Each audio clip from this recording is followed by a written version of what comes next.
सावधानपूर्वक भगवान परमात्म्याची कथा प्रवचन रामायण कीर्तन ऐकल्यानंतर ज्ञानोबा म्हणताय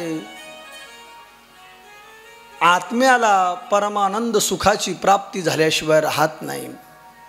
हा जीव अनेक जन्म दुःख भोगीत भोगीत मनुष्य जन्मापर्यंत येऊन पोहोचलाय आणि माणसाच्याही जन्माला आल्यानंतर जर त्याला सुखाची प्राप्ती करता नाही आली, ईश्वराची प्राप्ती करता नाही आली, तर तो प्राण्यामध्ये आणि माणसामध्ये मग फरकच नाही। सुखाची प्राप्ती करणं म्हणजे देवाची प्राप्ती करणं, कारण सुख आणि देव वेगळा नाही। आपुला तो एक देव करून घ्यावा, तेने विन जीवा सुख नाही। या जगामधल्या ज्या ज्या माणसाला असं वाटतं मला सुख पाहिजे, मी सुखी झालो पाहिजे, त्या माणसाला देवाची गरज आहे। देव आणि साधू सोडून या जगामध्ये दुसरं सुख कशामध्ये नाहीच आहे। आणि तोच विचार आजच्या प्रवचनामधून आपल्याला पाहायचा आहे। 45-50 मिनिटांमध्ये कैलासवासी राजाराम मामांच्या निमित्तानं हा संगीत कथा या ठिकाणी आयोजित केली। एक वर्षाचा कालावधी बोलता बोलता आजच्या या तिथीला त्यांना पूर्ण होत आहे। त्या निमित्तानं या संगीत प्रवचनाचं आयोजन या सर्व कुटुंबानं केलं। त्या निमित्तानं आमचे मावळ बंधू गुरुबंधू आम्ही आळंदीत सोबत राहिलो। महाराष्ट्रामध्ये सिंथेसायझर वादकांमध्ये ज्यांचा 1 नंबर लागतो असे आमचे योगेश महाराज सायकडे आजच्या या कथेकरता योगायोगानं हजर आहे। तबला विशारद विकास महाराज भुसारे, विकास महाराज या ठिकाणी उपस्थित आहे। हा कार्यक्रम यूट्यूबच्या भक्तिनाथ चॅनलच्या माध्यमातून तुम्हाला कधी पण पाहता येऊ शकतो असा आमचा रोहन या ठिकाणी उपस्थित आहे, ज्यानं सुंदर असा साऊंड लावलाय। सागर दादा या ठिकाणी उपस्थित आहेत। त्यांना सगळ्यांना मी धन्यवाद देऊन आपल्या या छोट्याशा सेवेला या ठिकाणी आपण प्रारंभ करूया। ज्यांनी आपल्या मुलांक फोन दिलेले ते परत घेऊन टाका, ते सायलेंट करा, फ्लाईट मोडवर टाका, जेणेकरून आम्हाला विक्षेप होणार नाही। ज्याला फोन शिवाय राहवतच नाही त्याला मग बाजूला जाऊन बसलं तरी काही अडचण नाही। ऐका, जीवनामध्ये प्रत्येक माणसाला सुखाची प्राप्ती पाहिजे, सुखाची प्राप्ती पाहिजे। काय गंमत आहे, माणूस जन्माला आल्यापासून स्मशानभूमीपर्यंत सुखासाठी प्रयत्न करतो, पण सुख मात्र प्राप्त होत नाही। सुखा लागीसी करीसी तळमळ, तरी तू पंढरपूर जाय एक वेळ। महाराज तर म्हणतात या जगाचा जर कबीरजी कहते हैं मी साधूकडे बघितलं, मी राजाकडे बघितलं, मी या जगाचा विचार केला तर प्रत्येक जण मला दुःखीच दिसला। जगाचा जर विचार केला तर रामदास स्वामींचे श्लोक आम्हाला लहानपणी शिकवले जायचे, जगी सर्व सुखी असा कोण आहे, विचारी मना तूची शोधून पाहे। साधूचे वाक्य गड्या, आपल्याला वाटतं उद्या सुख मिळेल, परवा सुख मिळेल, उद्या सुख भेटत नसतं, परवा सुख मिळत नसतं। सुख मानायचं असतं आहे त्या परिस्थितीमध्ये। ठेविले अनंत तैसेची राहावे, चित्ती असू द्यावे समाधान। आपल्याला असं वाटतं बस मी उद्या मला काहीतरी मिळणार आहे, परवा मला काहीतरी मिळणार आहे। सुख भजनामध्ये मिळत असतं आणि ते भजन वाईट परिस्थितीमध्येही आपल्याला सुखी ठेवतं, चांगल्या परिस्थितीमध्येही आपल्याला सुखी ठेवतं। लक्षात घ्या, ज्या माणसाच्या जीवनामध्ये भजन नसेल सगळं व्यर्थ आहे गड्या। तुका म्हणे येथे भजन प्रमाण, काय थोरपण जाळावे ते। ऐका, सत्ता असेल पण नम्रता नसेल तर ती सत्ता काही कामाची नसते। दुर्योधनाकडे सत्ता होती पण नम्रता नव्हती, परिणाम महाभारताचा शेवट बघा, मांडी फुटून मारावं लागलं। सौंदर्य असेल पण संस्कार नसतील तर ते सौंदर्यही काही कामाचं नसतं, ते सौंदर्य घातक ठरत असतं आपल्या अधोगती करता।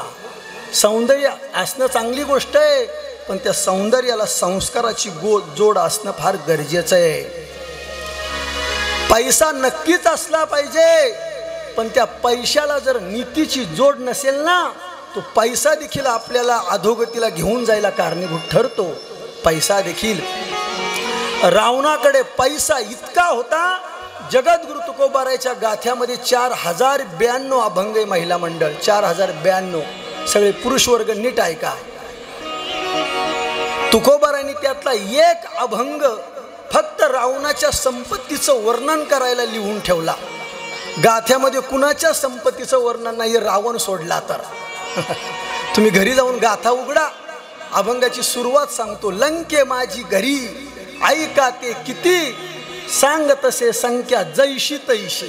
तुकोबाराय म्हटले, राम अवतारामध्ये मी अंगद होतो आणि अंगत असताना शिष्टाई करता शेवटचा प्रयत्न म्हणून मी गेलो होतो, सगळे घर मोजून मापून आलो होतो. आणि आता तुम्हाला सांगतोय, कोटी घरे जेथे शुद्ध, कोटी घरे जेथे काशानी तांब्याची, शुद्ध कांचनाची सप्तकोटी, पण नीती सुटली परिणाम तुका म्हणे ज्याची संपदा एवढी, सांगा ते कवडी गेली नाही.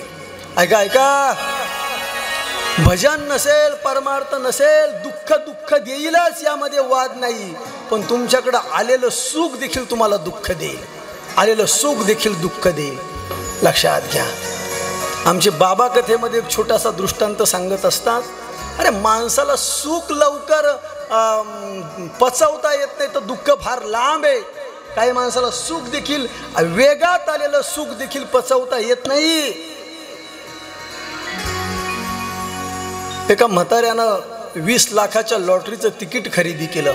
20 लाख खरेदी करून ठेवलं जत्रेमध्ये. खरेदी केल्यानंतर ते तिकीट घरामध्ये देवाऱ्यापुढे ठेवलं आणि थोडे दिवस गेल्यानंतर त्याच्या मुलांनी पाहिलं, तो नंबर वगैरे पेपरमध्ये पाहिलं तर त्या 20 लाखाच्या लॉटरीचं तिकीट लागलेलं होतं.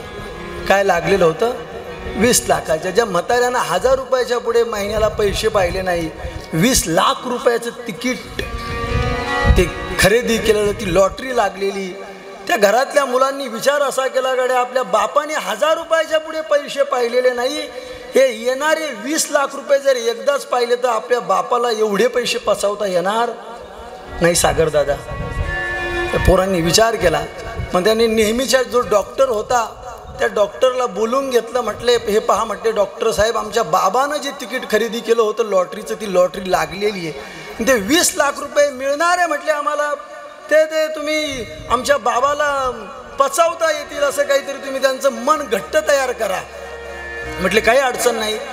त्या डॉक्टरने त्या म्हाताऱ्याला सोबत घेतलं आणि सायंकाळच्या वेळेला 4 वाजता फिरायला निघाले गाड्या 2 जण. पासपोर्ट बाबा कधी सांगत असतात. निघाल्यानंतर मग त्या डॉक्टरनं त्याची मनस्थिती तयार करायला सुरुवात केली. म्हटले, का हो बाबा, तुम्हाला जर 500 रुपये जर सापडले तर तुम्ही काय करालो? तो बाबा बोलायला लागला, काय बोलता डॉक्टर साहेब, 500 रुपये या रस्त्याला अरे सापडलेच तर? अरे म्हटले, तुम्ही माझे मित्र आहात, त्या 500 मधले 250 रुपये मी तुम्हाला देऊन टाकेल. ऐकता ना तुम्ही सगळेजण? हे बारीक आहे, 4G सुद्धा नाही, 5G लागलं समजायला. म्हटलं याच्यातले 250 रुपये तुम्हाला देऊन टाकेल. असं वारे वा. बाबा, जर तुम्हाला 5000 सापडले तर? अरे काय बोलतो डॉक्टर, 5000 कोण रस्त्यावर टाकणार आहे? अरे म्हटले सापडलेच तर? म्हटले डॉक्टर साहेब, त्याच्यातले 2500 रुपये मी तुम्हाला देऊन टाकेल. डॉक्टर हळूहळू बाबाची मनस्थिती तयार करताय. का म्हटले, तुम्हाला जर 50,000 सापडले तर? अरे काय बोलता? म्हटले 25,000 तुम्हाला, 5 लाख सापडले तर 2.5 लाख तुम्हाला. असं मग आता डॉक्टरला वाटलं बाबाला खरं सांगायला काही अडचण नाही. बाबा, आज संध्याकाळपर्यंत जर तुमच्या हातात 20 लाख आले तर तुम्ही काय कराल हो? म्हटलं काय बोलता डॉक्टर, अरे 10 लाख तुम्हाला. म्हाताऱ्याला काही झालं नाही पण डॉक्टर जाग्यावर मेला. आलेलं सुख वेगामध्ये पचवता येत नाही, दुःख फार लांब आहे. लक्षात घ्या. मग ज्ञानोबा राय म्हणताय, सुखही पचवण्यासाठी आणि दुःखही पचवण्यासाठी भजनाची गरज आहे. सुख दुख दोनों रहते जिसमें, जीवन है वो गाँव, कभी धूप तो कभी छाव, भले भी दिन आए जगत में, बुरे भी दिन आए, ऊपर वाला फांसा फेंके नीचे चलते गाँव, कभी धूप तो कभी छाव, क्या खुशियाँ क्या गम ये मिलते बारी बारी। ध्यान से खेलना जग नदिया में बंदे अपनी नाव, कभी धूप तो कभी छाव। ज्ञानोबा राय म्हणताय सर्व सुखाची प्राप्ती करणं ती कुठल्या पैशातून होऊ शकत नाही गड्या हो।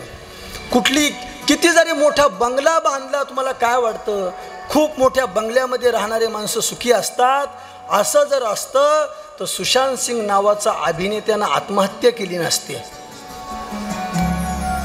फार मोठं नाव झाल्यानंतर सुख मिळत असेल तर फार मोठे नाव लौकिक असणारे माणसं स्वतःच्या डोक्यामध्ये गोळी झाडून घेणारच नाही, लक्षात घ्या। मग सुख कशात असेल तर महाराज म्हणतात सुख संत संगामध्ये।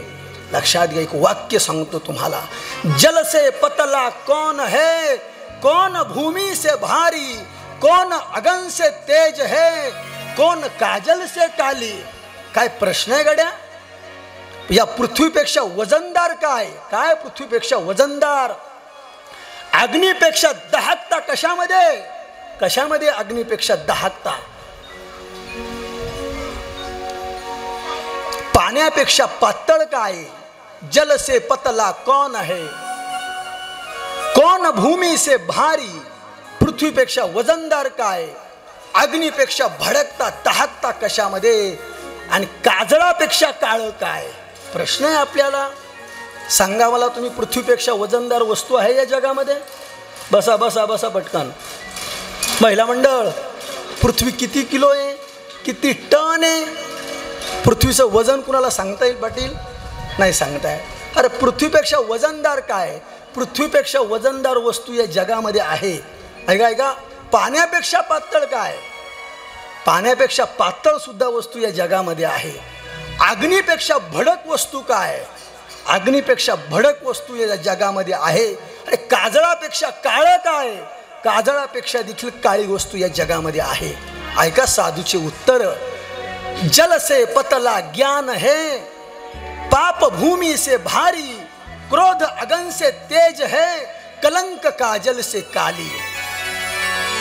पाण्यापेक्षा पातळ असणारी वस्तू म्हणजे ज्ञान, पाण्यापेक्षा पातळ ज्ञान आहे, ते जपून वापरलं पाहिजे।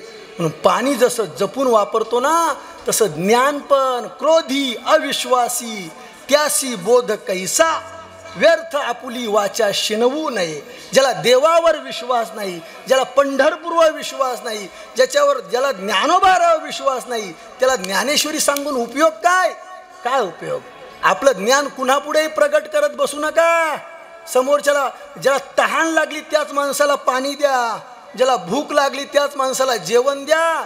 ज्या माणसाच्या अंगात ऑलरेडी 5,000चा ड्रेस आहे त्याला 500 रुपयाच्या ड्रेसची किंमत काय कळणार आहे, काय कळणार आहे? अनाथ मुलांकडे जा, त्याच्या अंगात फाटके कपडे ना, त्याला तुम्ही 200 रुपयाचा ड्रेस द्या, त्याच्या चेहऱ्यावरचा आनंद तुम्हाला कळेल। पेक्षा पातळ ज्ञान आहे, ते जपून वापरा। ज्याला त्याची गरज आहे त्यालाच ते देत बसा। 90 वर्षाच्या म्हाताऱ्याला हरिपाठ कसा पाठ होणार, कसा पाठ होणार? ज्यानं आयुष्यभर पत्ते खेळले, टिकल टवाळी केली। अरे ज्ञानोबाराचे शब्द पाठ व्हायला पुण्य लागतं, आयुष्य निघून जातं माणसांचं। हरिपाठ पाठ होत नाही, हरिपाठाचा एक अभंग नीट म्हणता येत नाही। हरिपाठ पाठ होण्याकरता बहुत सुकृताची जोडी, म्हणून विठ्ठली पिक्चरचे गाणे सहज पाठ होतील। हनुमान चालीसा हरिपाठ पाठ करायला जन्मोजन्माचं पुण्य लागतं। आळंदीमध्ये संजू भाऊ 9 वर्षाचा मुलगा आहे, 9। तुम्ही ऐकताय ना महिला मंडळ? हे बस मी काही सगळं सांगणार नाही, 12 वाजले की थांबणार आहे। ऐका ऐका, 9 वर्षाचा आळंदीमध्ये मुलगा आहे, सोम आजमारे नावाचा मुलगा आहे। यूट्यूबवर जा, घरी जाऊन चेक करा। आता तो मुलगा 6वीला गेलाय, 6वीला गेलाय। अख्खी ज्ञानेश्वरी त्यानं पाठ केली, अख्खी ज्ञानेश्वरी। सांगा बरं पसायदानामधल्या ओव्या महिला मंडळ, किती ओव्या आहे पसायदानामध्ये? जाऊ का मी घरी? आपल्याला पसायदानातल्या ओव्या माहिती नाही। रोज दशक्रियेला, वर्षश्राद्धाला, शाळेत म्हणू आपण जाम झालो, पसायदानातल्या ओव्या माहिती नाही आपल्याला। ज्ञानेश्वरीमध्ये 9033 ओव्या आहे, आणि आळंदीतल्या त्या मुलानं 9033 ओव्या पाठ केल्या. काय पुण्य असेल गड्या. त्याच्या आईला विचारलं का, हो हे एवढं पोरगं, एवढी मोठी ज्ञानेश्वरी, आमच्या तर पसायदान पाठ नाही, आमच्या तर एक ओवी लक्षात राहत नाही, आज काय ओवी घेतली ती उद्या सांगता येत नाही, 9 वर्षाच्या पोराची ज्ञानेश्वरी पाठ. त्या आईनं जे उत्तर दिलं, सगळ्या आया घरी घेऊन जा. त्या आईनं सांगितलं, हा मुलगा माझ्या पोटात असताना 280 दिवसामध्ये, म्हणजे 9 महिने 9 दिवसामध्ये मी या ग्रंथाचे 108 पारायण केले म्हटले. वाचावी ज्ञानेश्वरी. आम्ही ऐकायचो. द्वापार युगामध्ये अभिमन्यूनं पोटात चक्रव्यूहामध्ये जाण्याचं ज्ञान मिळालं. सतयुगामध्ये प्रल्हादाला नारायण मंत्राची दीक्षा गर्भामध्येच मिळाली. लक्षात घ्या. जल से पतला ज्ञान है. म्हणून 90 वर्षाचा माणूस अभंग पाठ करू शकत नाही. 90 वर्षाचा माणूस ज्ञानेश्वरी पाठ करू शकत नाही. ते ज्ञान ज्याला गरज आहे त्याला द्या. म्हणून आपल्या बाबाचं सांगणं आहे, जेवढे बालसंस्कार शिबिर वाढवता येतील ना तेवढे वाढवा. ते आपण त्यांच्यापर्यंत पोहोचवलं ना, ते ज्ञान शेवटपर्यंत त्यांच्या अंतःकरणामध्ये राहील. ज्ञान पाण्यापेक्षा पातळ ज्ञान आहे. अग्नीपेक्षा भडक वस्तू काय? महिला नीट ऐका, हे तुमच्या कामाचं आहे. अग्नीपेक्षा भडक काय? काय भडक? अग्नी तर माणसाला एकदाच मेल्यानंतर जाळून टाकेल, एकदाच. अग्नीमध्ये काढून टाकलं तर ती जळून राख करून टाकेल. पण अग्नीपेक्षा भडक आहे क्रोध, राग, जो फक्त 2 मिनिटाचा असतो. किती मिनिटाचा असतो? 2च मिनिटाचा असतो. मनासारखी भाजी झाली नाही, मनासारखं घरात काही घडलं नाही की आपण रॉकेलची बाटली घेतो, डोक्यावर टाकतो, काडी लावतो, मग म्हणतो मला वाचवा, मला वाचवा. राग किती मिनिटाचा आहे? 2 मिनिटाचा राग आहे. तो राग तुमचं घर उद्ध्वस्त करतो. ही धारदार वस्तू आहे जीभ. म्हणजे अंगावर मारलेला वळ उमटेल, निघून जाईल, पण याच्यातला बाहेर पडलेला शब्द महाभारत घडवेल, रामायण घडवेल. द्रौपदी मै सभेमध्ये म्हटले, हे दुर्योधना, आंधळ्याची पोरं आंधळीच. परिणाम अख्खं महाभारत घडलं. आमच्या लखनजीला सीतामय्या म्हटली, अरे लखनच्या आरती तू जात नाही, प्रभू राम तुला आवाज देताय, तू त्यांच्या मदतीला जात नाही, त्या अर्थी तुझ्या मनात वाईट आहे. परिणाम 6 महिने राक्षसांमध्ये राहावं लागला. धारदार वस्तू आहे ती, जपून वापरा. तुमच्याकरता सोपा परमार्थ सांगतो. तुम्ही मंदिरात गेल्याच पाहिजे, महादेवाच्या मंदिरामध्ये ओवाळायला, असं काही देव म्हणत नाही गड्या. तुमच्याकरता सोपा परमार्थ आहे. आता कोजागिरीला आपल्या नाशिकच्या बऱ्याच बाया 70-80 किलोमीटर बिना चपलाच्या जातात. तुम्ही जा, तुमच्या अंतःकरणातला भाव आहे, त्याबद्दल दुजा भाव नाही. पण त्या देवीला जात असताना घरच्या देवीला चहा देताना, घरच्या देवीला पाणी देत नसाल, घरच्या देवीशी भांडून रस्त्यानं माझ्या सासूला मी असे बोलले, माझ्या जावीशी मी असं भांडले, अशा गप्पा चालतात बायाच्या. लक्षात घ्या, त्याचे व्हिडिओ आमच्यापर्यंत येतात. क्रोध अगन से तेज है. चांगली चांगली घरं फुटायला 2 मिनिटाचा क्रोध कारणीभूत आहे, फक्त 2 मिनिटाचा. क्रोधाला शांत करायचं असेल, माझ्या ज्ञानोबारायचं भजन करा, माझ्या तुकोबारायचं भजन करा. क्रोध अग्नीपेक्षा भयानक आहे, भयानक आहे. जल से पतला ज्ञान है, क्रोध अगन से तेज है, पाप भूमी से भारी. हे बा, तुम्ही या जमिनीवर 10 मजली बिल्डिंग बांधा, तिला वजन आहे त्याचं?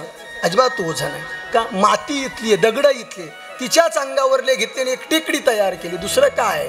पण या पृथ्वीवर वजनदार वस्तू काय माहितीये? पाप. एकादशीच्या दिवशी दुपारी बोकडे खाणारे, दारू पिणारे, त्या पृथ्वीला भार होतोय. एका पापी जे अभक्त मातले ते फार. उत्तर प्रदेश, मध्य प्रदेशमध्ये आम्ही 12 दिवस फिरत होतो. यात्रेला आलेले लोक मला सांगा, किती मांसाहाराची दुकानं दिसले MP मध्ये, उत्तर प्रदेशमध्ये.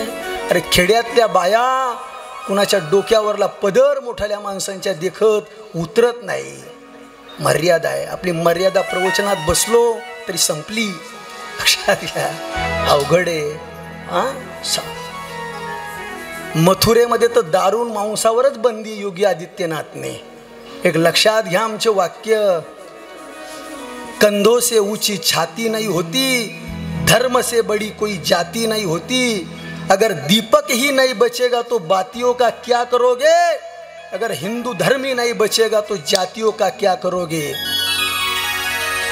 पृथ्वीपेक्षा वजनदार पाप माणसानं आपल्या बापाला घाबरावं आणि आपल्या पापाला घाबरावं. जो माणूस आपल्या बापाला घाबरतो, पापाला घाबरतो ना, त्याचा रस्ता कधी चुकत नसतो गड्या. ऐका ऐका, आपण सगळे खेड्यातले माणसं आहे. अरे दुपारी जर आपण बैल सोडला ना, बैल, त्या बैलाला जर बापानं आवाज दिला, जेवण करता करता बाबळीच्या झाडाच्या खाली बसलेल्या बापानं आवाज दिला, हाक मारली, तर तो बैल रिटर्न फिरतो की आपला मालक आपल्याला आवाज देतोय. पुढच्या शेतामध्ये आपण बांधावर जायचं नाही. अरे तुम्ही पहा शेनीची घटना. बाप तंबाखूच्या पुडीवरनं बोलला तर पोराने आत्महत्या करून टाकली. वस्तुस्थिती आहे. इतकंही पोरांना कमकुवत बनवू नका तुम्ही. हे मोबाईल बिबाईल मर्यादापुरते द्या. हां, पोराला मोबाईल जर नाही दिला तर 10-10 तास 2-2 तास पोरगं रडत बसतं. हा तुमचा नामुष्कीपणा आहे, निष्काळजीपणा आहे. आपल्या पापाला आणि आपल्या बापाला घाबरलं पाहिजे. देव लांब नाहीये महाराज. आणि शेवटची गोष्ट ऐका, माझ्या सहित आणि तुमच्या सहित. काजळ लावलं ना डोळ्यामध्ये तर ते 2-4 दिवसानंतर निघून जाईल. पण जीवनाला जर कलंक लागला ना, मेलो तरी तो कलंक पुसत नाही. तुम्ही असेल, मी असेल, मेलो तरी पुसत नाही. म्हणून जल से पतला ज्ञान है, पाप भूमि से भारी, क्रोध अगन से तेज है, कलंक काजल से काली.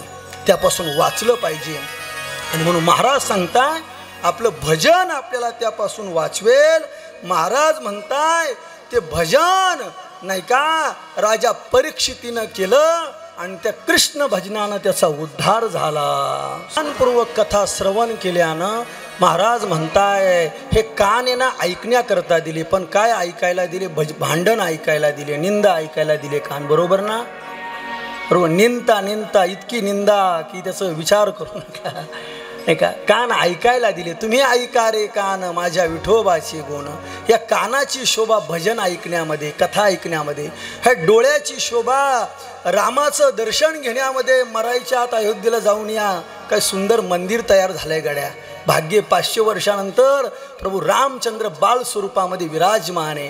ह्या डोळ्यांनी एकदा रामाला बघा, विठ्ठला. तुका म्हणे जन्म आल्याचे सार्थक, विठ्ठलाची एक देखलिया. ह्या तोंडाची शोभा, या मुखाची शोभा कशामध्ये? मिसरी लावण्यामध्ये. बरोबर का? तंबाखू खाण्यात. या मुखाची शोभा काकड्या म्हणण्यात समाधान.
योगेश महाराजांकरता एकदा टाळी वाजवा, नाही का? संजूभाऊ म्हटले आपण कीर्तन ठेवू. त्यांना म्हटलं कीर्तनाला आमचे पोरं नाही आहे म्हटलं, नाही का? त्यावेळी आपण मिनी कीर्तन करू म्हटलं. योगायोगानं योगेश खाली होता. आता तो मलाही लवकर तारीख देत नाही, तेव्हा बाकीच्यांचा फार दूर विचार आहे. महाराष्ट्रात त्याला जोड नाहीये सिंथेसायझर वाजवायला. वा, या कानाची शोभा भजन ऐकण्यात आहे, डोळ्याची शोभा देवाचं रूप पाहण्यात आहे, हाताची शोभा दान करण्यामध्ये, हस्तम पवित्रम यदि दान पुण्यम, पायाची शोभा तीर्थयात्रा करण्यामध्ये, जववरी सकळ सिद्ध आहे हात चालावया पाय, या मनाची शोभा देवाचं चिंतन करण्यामध्ये, मनात येते धाव घेई राही विठोबाचे पायी, जीवाची शोभा देवाला लावून धरण्यामध्ये, तुका म्हणे जीवा नको सोडू या केशवा.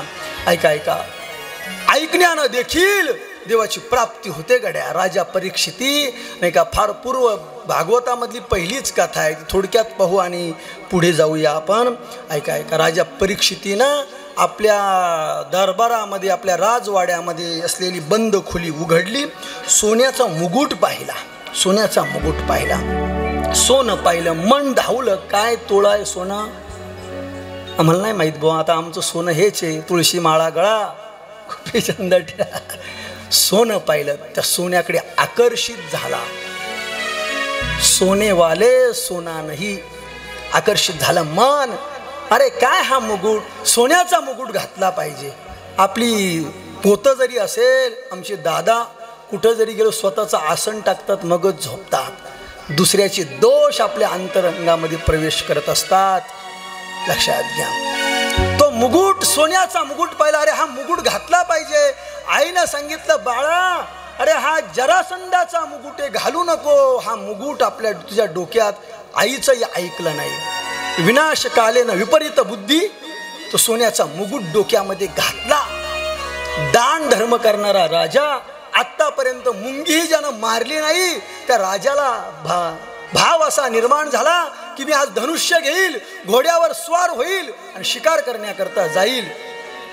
घर सोडलं, दार सोडलं, राजवाडा सोडला, राजा घोड्यावर बसला, धनुष्य हातामध्ये घेतला, जंगलाचा रस्ता पकडला. सगळी मंडळी नीट ऐका, जंगलामध्ये शिकार मारायचं आहे, काहीतरी हरिण मारायचं आहे, काहीतरी प्राणी मारायचं आहे मला आज. मांस करून हाऊस करी, मारोनी वैरी ठेवी येला. अरे मांस मांस सब एक ये, हरण बकरी गाय माझी वाणी नाही आहे. कबीर जी कहते हैं मानव इतना चूतिया जो बड़ा प्रेम से खाए. काय वाटतं तुम्हाला हे सुटणार आहे? आज नाही कल, कल नाही परसो.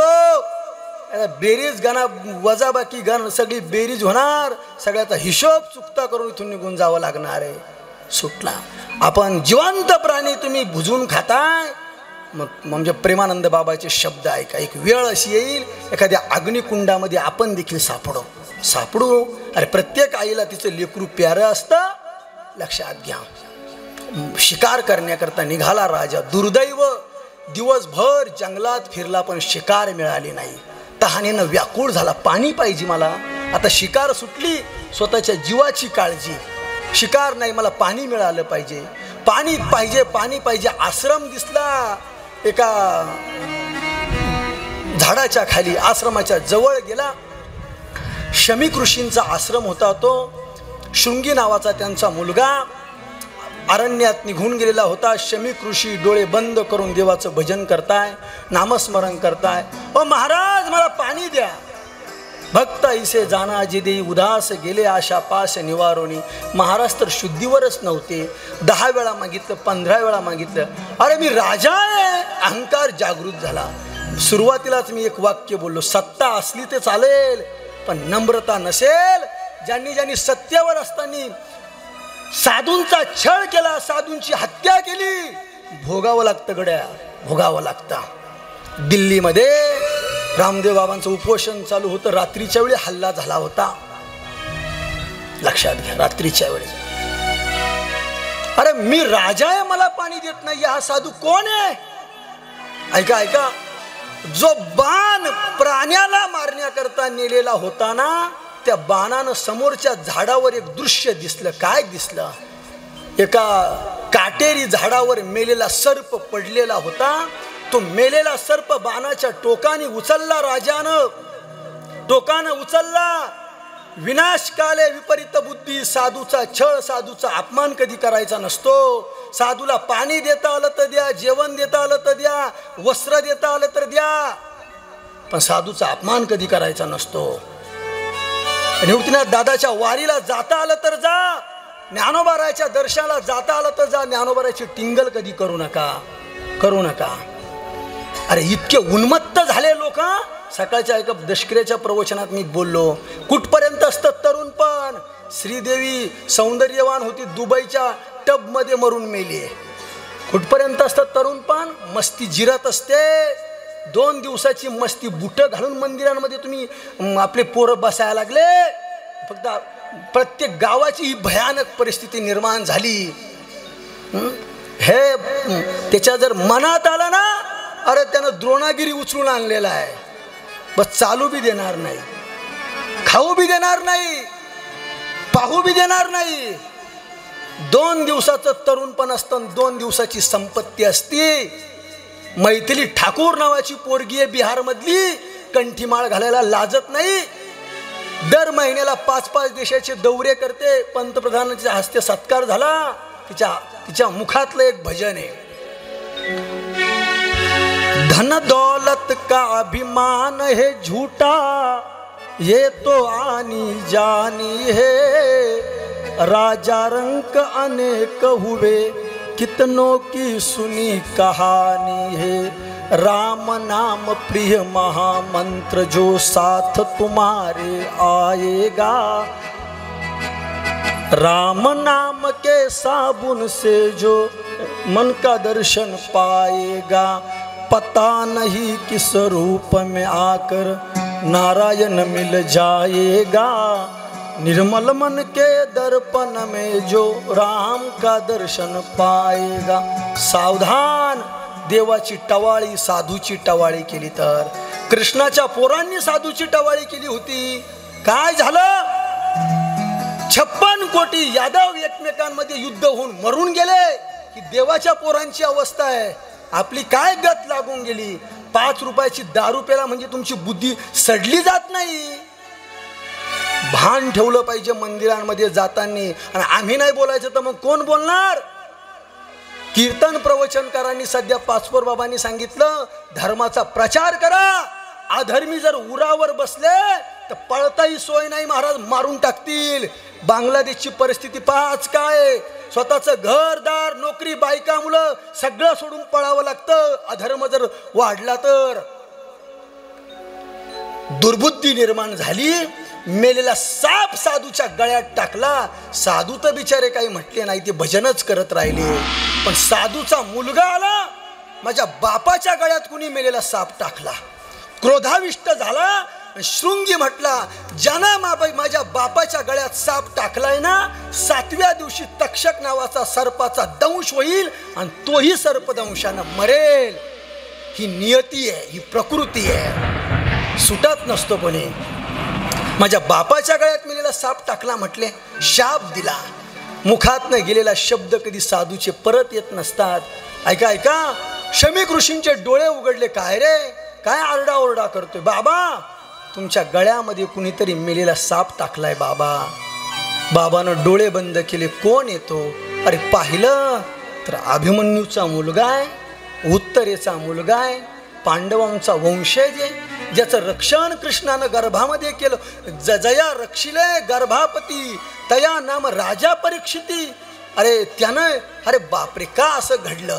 बस सोन्याचा मुकुट दुसऱ्याचा घातला ना, त्यानं हा पराक्रम केला. साधूला दया आली. हे पोरा, हे मुला, एक काम कर, हे तुझे शब्द तर काही परत येणार नाही, पण जा त्याच्या दरबारामध्ये आणि जाऊन सांग, हे राजा, काय बसलाय सत्तेवर, काय बसलाय त्या गादीवर, 7व्या दिवशी सर्पदंशानं तू मरणारे, 7व्या दिवशी सर्पदंशानं मरणारे. मला सांगा, आपलं मरण जर आपल्याला समजलं तर गोड वाटेल का आपल्याला? येऊ द्या येऊ द्या, ते मागच्या जन्मात त्याची वासना अपूर्ण राहिली, ते आलं, तुम्ही नका टेन्शन घेऊ. सांगितलं मरण, सांगितलं 7व्या दिवशी मरणारे. माझ्या ज्ञानोबारायचे काही गोड शब्द आहे, घरी घेऊन जा. बऱ्याच वेळा मी बोललेलो आहे, आत्ताही बोलून जातो. ज्ञानोबारायचा अभंग आहे. आपल्याला सगळ्याला आपलं मरण समजतं गड्या, फक्त ती काय म्हणतात त्याला, समजणे वालो का इशारा काफी आहे, कळालं पाहिजे. ज्ञानोबाराय म्हटले 9 दिवसावर मरण आल्यानंतर आपल्याला ओळखता येतं. 9 दिवसावर जर आपलं मरण राहिलं तर आपल्याला ओळखता येतं. घरी घेऊन जा एवढे 4 मुद्दे. आपल्याला 9 दिवसानं मरायचं आहे. कसं ओळखायचं? कानात बोटं घालायचे, 2 मिनटं शांत बसायचं.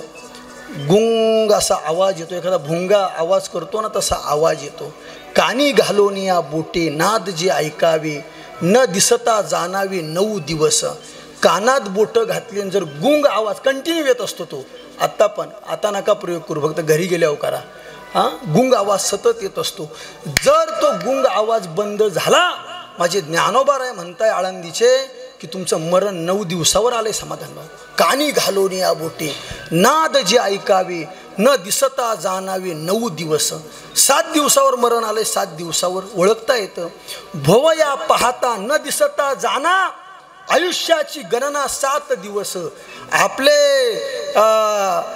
डोळ्यांनी आपल्या भुवया पाहायच्या त्या रोज सकाळी उठून. एखाद्या दिवशी जर त्या भुवया दिसल्या नाही तर समजायचं पुढला मंगळवार आपण थांबत नाही.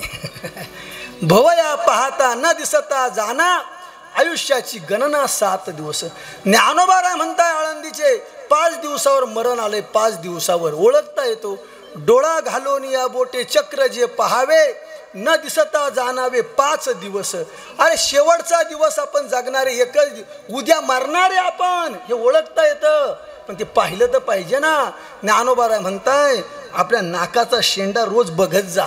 जर तो शेंडा दिसला नाही तर समजायचं उद्याचं जेवण करायला आपण स्मशानभूमीत आहे. नासागरीचे अग्र न दिसता नयनी, तरी त्याची दिनी म्हणा रामकृष्ण, तो आपला शेवटचा दिवस आहे. ज्ञानदेव म्हणे हे साधूचे लक्षण, अंतकाळी जाण पहावे गी. हे राजा, अरे 7व्या दिवशी तू मरणार रे, काय करू मी? लोकांना विचारलं का हो मी कशानं माझा उद्धार होईल? माणसं हातबल झाले. अरे माझ्याकडे पैसा भरपूर आहे या राजवाड्यामध्ये, तो पैसा मला वाचविल का? नाही. मला मरण तर येणार आहे, पण ते मरण सुखरूप झालं पाहिजे. त्या मरणाचा शेवट गोड झाला पाहिजे. सर्पदंश शरीराला होणार आहे, पण हा आत्मा मात्र परमानंदापर्यंत पोचला पाहिजे. अरे माझ्याकडे पैसा तर भरपूर आहे, ही सत्ता मला वाचू शकणार नाही, हे नातेवाईक मला वाचू शकणार नाही. अमेरिकेमध्ये मायकल जॅक्सन नावाचा फार मोठा गायक डान्सर होऊन गेला नाही का? तो किती श्रीमंत होता. जगामध्ये त्याचे फॅन लोक होते, चाहते लोक होते. किती पैसा होता त्याच्याकडे? त्यांनी 24 डॉक्टर सतत सोबत ठेवलेले होते. 24 डॉक्टर, डोळ्याचा डॉक्टर, कानाचा डॉक्टर, कमरेचा डॉक्टर, 24 डॉक्टर, जगातले स्पेशालिस्ट. 20 ते 25 माणसं त्यांना असे पाळलेले होते सोबत. जर डोळा गेला त्या माणसाचा डोळा तो लगेच काढून देणार, त्याला पर घरादारासहित पोषित होता. किडनी गेली तर किडनी देणारा माणूस सोबतच होता बरं का. दात तुटले तर दात देणारा माणूस, त्याला आवडणारे माणसं त्यांना अमेरिकेतले चॉईस केले होते. लक्षात घ्या, असे माणसं 24 माणसं अवयव देणारे सोबत ठेवत होता. 24-25 डॉक्टर होते, संपत्ती होती. अरे स्वतःच्या तो इकडं जरी आला तरी त्याला तिकडलंच पाणी असायचं, तिकडलंच जेवण असायचं, सगळा ताफाच असायचा त्याचा. ऐका, एवढं सगळं सोबत होतं. स्वतःच्याच बंगल्यात राहत होता. 24 डॉक्टर जवळ होते, अवयव देणारे 24 माणसं सोबत होते. अरे एकच, आणि त्याची इच्छा होती मी 120 ते 30 वर्ष जगणार. किती वर्ष? 150 नाही का, 150 वर्ष म्हणले मी जगणार. या ताकदीवर, या संपत्तीवर, या सत्तेवर, या लौकिकावर. ऐका, वयाच्या 50व्या वर्षाच्या आतच झटका आला अटॅकचा. 24 माणसंही समोर बसलेले होते, 24 डॉक्टरही समोर बसलेले होते. कोट्यावधीच्या बंगल्यात राहत होता. उड जाएगा पंछी रहेगा पिंजरा, मरण हे मला कोण वाचवणार? ही सत्ता, ही संपत्ती, हे माणसं मला वाचवणार नाही. सिकंदर नावाचा राजा होऊन गेला. त्यानं मरताना सगळे नातेवाईक, सगळं पैसा सोबत त्या अंतयात्रेबरोबर घेतला, जगाला संदेश दिला. हे पहा, एवढी संपत्ती आहे, हे एवढे नातेवाईक आहे, माझ्यासोबत काहीच आलं नाही, माझ्यासोबत काय येणार आहे? तुका म्हणे सत्य कर्मा व्हावे साह्य, घातलिया भय नरका जाणे। ये मंजिल आखिरी है कब्र ही तेरा ठिकाना, ये रिश्ते तोड़ने और ये दुनिया छोड़ जाना। ये हयात और मौत कैसी जिंदगी उसकी अमानत है, सभी को एक दिन मौत का कर्जा चुकाना। ये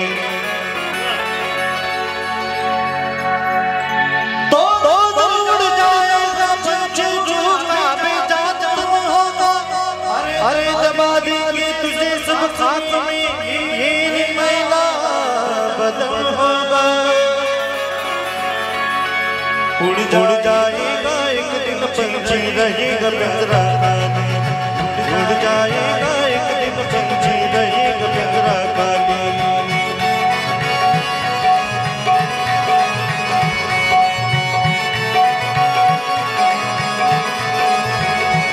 पिंजरा खाली, पिंजरा खाली, पिंजरा खाली, पिंजरा खाली, पिंजरा खाली, पिंजरा खाली।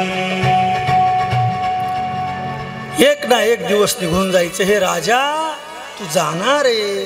राजाला ज्या वेळेस समजलं गड्या हे आपले कोणी नाही, कोणी आपल्याला या काळाच्या जबड्यातून वाचवणार नाही। राजा सुवर्ण सिंहासनावरनं उठला, दरबार सोडला, राजवस्त्र काढून टाकले, वल्कले धारण केले, गंगा तटावर आला आणि आईनं सांगितलं होतं हे राजा सुखामध्ये देवाला विसरू नको गड्या, आणि दुःखामध्ये पण देवाला विसरू नको। जाऊ देवाची गावा, देव देईल विसावा। काय जगातल्या लोकांना सुख सांगत बसता? जगातल्या लोकांना सुख सांगितलं ते तुमच्यावर जळणार आहे। काय जगातल्या लोकांना दुःख सांगत बसता? त्यांच्याकडेच दुःखानं भरलेली कोठरी आहे, तुम्हाला त्या दुःखातनं ते काय मुक्त करणार आहे? सुख सांगायचं असेल तर विठोबाला सांगा, दुःख सांगायचं असेल ते देखील त्यालाच सांगा। देवा सांगू सुख दुःख, देव निवारील भूक, घालू देवासीच भार, देव सुखाचा सागर। सांगायचं ना त्याला सांगा। गंगा तटावर आलेला राजा परीक्षिती कृष्णाचं भजन करतोय आणि त्या भजनाची ताकद 12 वर्षाचे शुकाचार्य त्या गंगेच्या तटावर येतात। सूर्यासारखं तेज ब्रह्मचारी महात्मा ज्यावेळेस त्या ठिकाणी आला आणि आल्यानंतर हे राजा घाबरू नकोय, आता मी आलोय। राजाच्या समोर शुकाचार्य बसले, राजाला समोर बसवलं आणि 7 दिवस भागवत सांगितलं। नाही का? मला असं वाटतं आपण किती मोठा काही कार्यक्रम करतो। प्रेमानंद बाबा सांगतात तुम्ही केलेली जिलेबी तुमच्या पितर लोकातून स्वर्ग लोकामध्ये आपल्या पितरांना घेऊन जाऊ शकत नाही। आपण केलेली कथा त्या कथेचं पुण्यच पितरापर्यंत जातं। हे तर ते लौकिक आहे, पिंडदान लोकाला जीव घालणं हे लौकिक अर्थ झाला, पण तुम्ही केलेली कथा, तुम्ही केलेलं प्रवचन आपल्या पितरांना त्या पितृलोकातून स्वर्ग लोकामध्ये नेत असतं। म्हणून कथा सुखी करी, कथा मुक्त करी, कथा याची बरी विठोबाची। मला असं वाटतं राजानं 7 दिवस कथा ऐकली, त्या भागवताचं भजन आपण करूया आणि भागवताचं भजन, भागवताचं स्मरण केलं। राजा परीक्षितीचा 7 दिवसामध्ये भागवत ऐकून उद्धार झाला। ऐका बघ शेवटचे 5 मिनटं एक लक्षात घ्या। आपण केलेला संसार आपल्यासोबत येणार नाही, आपण केलेला परमार्थ आपल्यासोबत येणार आहे। लक्षात घ्या। आपण महिनाभर काय केलं हे महत्त्वाचं नाही, महिन्यातून आपण एकदा निवृत्तीनाथाला गेलात ना, निवृत्तीनाथ दादाची वारी तुम्हाला शेवटला सहकार्य करेल, वाचवेल। आपण दिवसभर किती काम केलं हा संसार आपल्याला तारणार नाही। त्या कामामध्ये जर आपण संध्याकाळचा हरिपाठ करत असाल, पहाटेचा काकडा करत असाल, हनुमान चालीसा म्हणत असाल ना, तर कामामध्ये काम काही म्हणा राम राम। महाराज म्हणजे समाधान भाऊन ते मी रोज पहाटे 4 वाजेपासून आम्ही उठलेलो असतो, पहाटे 5लाच काकडा चालू होतोय। अरे 1 महिनाभर 8 दिवस काकडा करायला कंटाळा येतो। 8 दिवस, 8ही नाही 7च। लक्षात घ्या, पहिल्या दिवशी तो होत बी नाही काकडा, कंटिन्यू काकडा चालू आहे महाराज। हा तो काकडा परिसराचं उठा जागे वारे आता, स्मरण करा पंढरीनाथा, भावे चरणी ठेवा माता। नाही का? चुकवी व्यथा उठा पांडुरंगा प्रभात समयोपातला, वैष्णवांचा मेळा गरुडा पायी दाटला. धनदारा पुत्रजन बंधू सोयरे पिशून, सर्व मिथ्या हे जाणून शरण रिघा देवासी. तो काकडा आपल्याला वाचवणार आहे. म्हणून आपण भाग्यवान आहे. आपण जिथं दादांची समाधी तिथं आपण जन्माला आलोय. महिन्यातून एक वारी त्र्यंबकला आपण जायलाच पाहिजे. दादांच्या मंदिराचं काम चालू आहे. आपल्या संपत्तीतला थोडासा वाटा, जे जे वारीला जाणारे भाविक थोडासा वाटा दादाच्या घराकरता मंदिराकरता द्या, अशी आम्ही आपल्याला विनंती करतो. संस्थांमध्ये तिथंच पावती फाडा ही विनंती करतो. बस शेवटचे 5 मिनटं आहे का. राजाराम मामांचा आजचा हा पुण्यस्मरण सोहळा, त्या योगानं या परिवारानं हे प्रवचनाचं आयोजन केलं नाही का. आमचा योगेश, आम्ही आई वडील, गोमाता यावर आम्ही काय 1-2 तास बोलू शकतो, पण शेवटची 2-4 मिनटं असं आहे. आई लेकराला उदरात ठेवत असते 280 दिवस, पण बाप आयुष्याच्या शिदोरीची तयारी करून ठेवत असतो. लक्षात घ्या. लेकराला पोटात वाढवणारी, वागवणारी, सांभाळणारी जरी आई असते, पण आयुष्याची चिंता काळजी करणारा आपला बाप असतो कड्या. ही आता कालची भावभीत झाली. तुमचा 90 वर्षाचा जरी बाप असला, 80 वर्षाची जरी आई असली ना, ती आई त्या पोराला म्हणते, तू पुरीला काही घेऊ नको, फक्त निमंत्रण दे भो, तिला येऊ दे इकडं ओवाळायला. तुमचा बाप जोपर्यंत घरामध्ये ना, एक लक्षात घ्या, तुमची लौकिक अर्थाची पिशवी तिच्यात रामफळं टाकील, जांभळं टाकील, काकड्या टाकील, ती पिशवी रिकामी जाणार नाही. आणि तुमचं प्रेमही तुम्हाला तिथपर्यंतचे. तुमचा बाप ज्या दिवशी घरातून निघून जातो ना, अरे या महाराष्ट्राचा राजाला बापाकरता रडावं लागतं. आपण कोण आहे? कोण आहे आपण? वेळ निघून गेल्यानंतर माणसाला कळतं, जपलं असतं तर संपलं नसतं. मग ते शरीर असू द्या, नाती असू द्या, किंवा अजून काही. आई गेली, बाप गेली का माणसाला समाजाचे चटके सहन करायला लागतात ना, त्यावेळेस आईची किंमत. अरे आपण कोण आहे?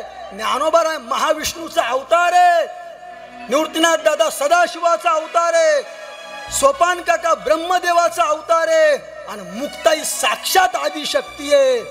त्या 4 भावंडांना देखील आईबापा करता रडावं लागतं.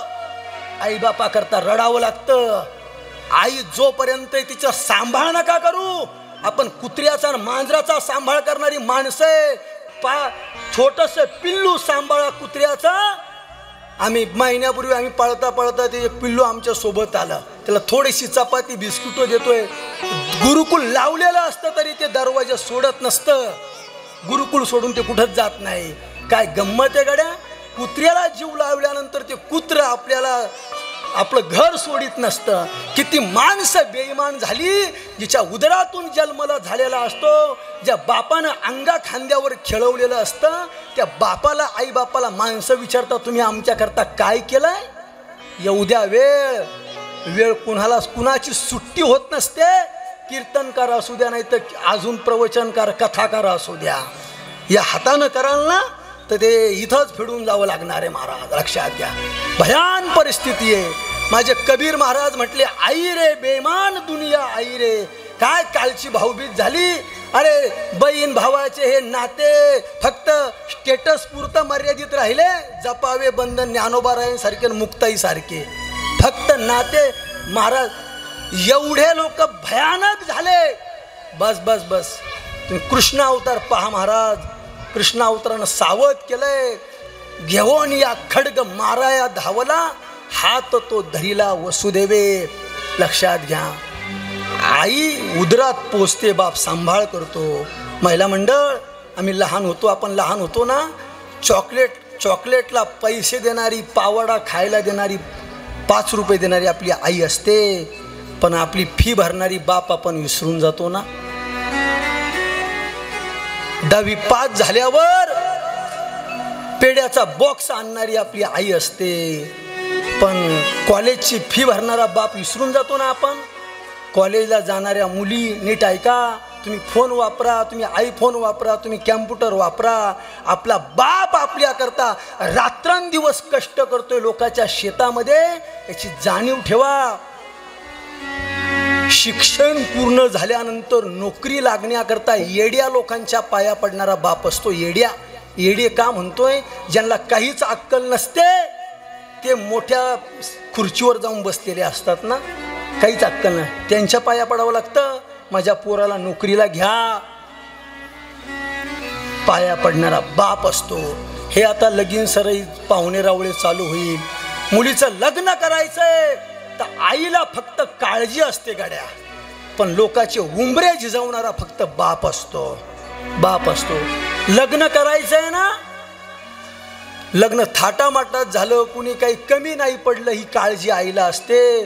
पण त्या लग्नाची तयारी करणारा बाप महिलांना तुम्ही विसरून, तुम्हाला का नाही विसरलं पाहिजे. आपण त्या बापाला नाही विसरलं. तुमचा बाप जाऊ द्या, तुमची आई जाऊ द्या, मग तुम्हाला माहेर समजेल, मग जग समजेल. एक वाक्य बोलू, नवऱ्यापेक्षा जास्त प्रेम करणारा आपला बाप असतो गड्या. हे बाकीच्या नातं स्वार्थापोटी आहे. मुलाचे मुलीचे आई बापा हे निस्वार्थ भावना आहे त्यामध्ये. शेवटचं वाक्य सांगतो, मुलगी सासरला निघाली ना, आई लोकांमध्ये रडून मोकळी होते, पण गोधडीमध्ये रडणारा बाप आपण कधीच विसरला नाही पाहिजे. पण तुम्ही लहान होतात, आपण लहान होतो ना, ही सायकल आमची आहे, हे घर आमचं आहे, हा बंगला आमचा आहे, हे गाव आमचं आहे, तुम्हाला सगळं सोडून जायचं आहे, पण तरीसुद्धा तो बाप तुमच्यावर नितांत प्रेम करतो. नितांत. बाप करी जोडी लेकुराचे ओढी, आपुली कुरवंडी ओवाळून आपलं शरीर नष्ट करतो बाप लेकरांकरता. अरे विंचू असतो, विंचवी नसते, त्या लेकरांकरता शरीर समाप्त करीत असते. विसरलं नाही पाहिजे ते उपकार. नाही आपल्याला काही करता आलं नाही का, त्या उपकाराची परतफेड दंशानं करू नका गाड्या, दंशानं नाही करायची. आणि म्हणून बस थांबतोय मी. तुम्ही कुठल्या देवाला जात असाल, तुम्ही महादेवाच्या पूजेला जात असाल, तर घरामध्ये आपण पतीशी नीट वागलं पाहिजे. आता तो तुम्हाला महिन्याला 1500 येत आहे नाही का, तुम्ही कुणाचंच ऐकायला तयार नाही. वागलं पाहिजे नीट. आपल्या घरातल्या महादेवाला चहा दिला पाहिजे. 70 वर्षाचा महादेव एका कोपऱ्यात बसलेला आहे, त्याच्याशी प्रेमानं बोललं पाहिजे. त्या महादेवाला दूध अर्पण करता, या महादेवाला कोरा चहा पण नाही, तो महादेव फना काढील मग. नाही नाही नाही नाही, जपलं पाहिजे. आम्ही योगेश महाराज आम्ही काय, आता आम्ही लहानपणापासूनच आमच्या आईबापापेक्षा देखील आमच्या दादांनी आमचा लई सांभाळ केला. काय लौकिक अर्थातले माणसं, आपल्याकडं पैसा असेल तर आपल्याला फोन येतात वाढदिवसाच्या शुभेच्छा. पैसा जाऊ द्या, हॅपी बर्थडेसुद्धा कोणी तुम्हाला म्हणणार नाही. साधूचं जीवन पवित्र असतं. आमचे योगेश महाराज बापाची कविता म्हणतील आणि बस वाणीला पूर्ण विराम. रामकृष्ण हरी. भरी म्हणा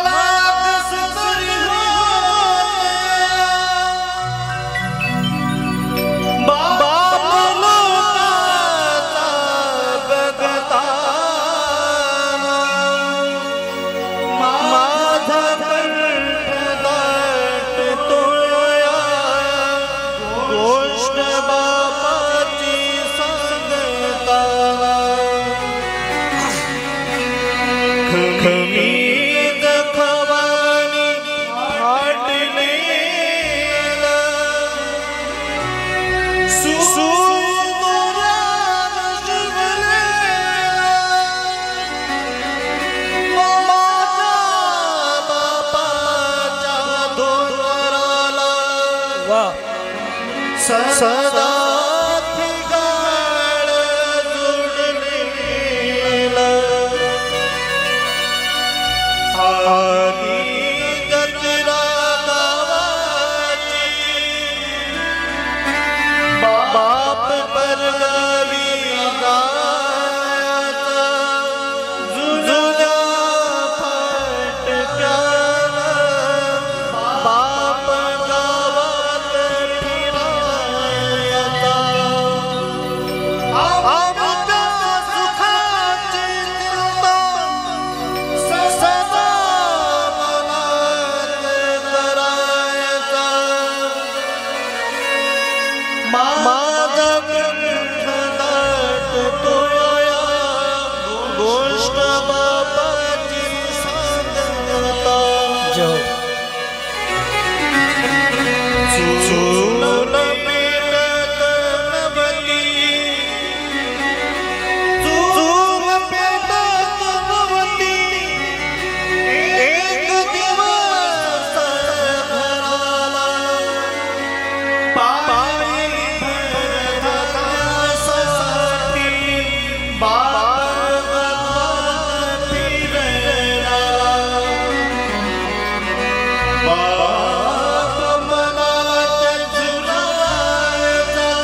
म्हणून जोपर्यंत आपला बाप आहे तोपर्यंत आपण पहाडासारख्या संकटाला आपण तोंड देऊ शकतो.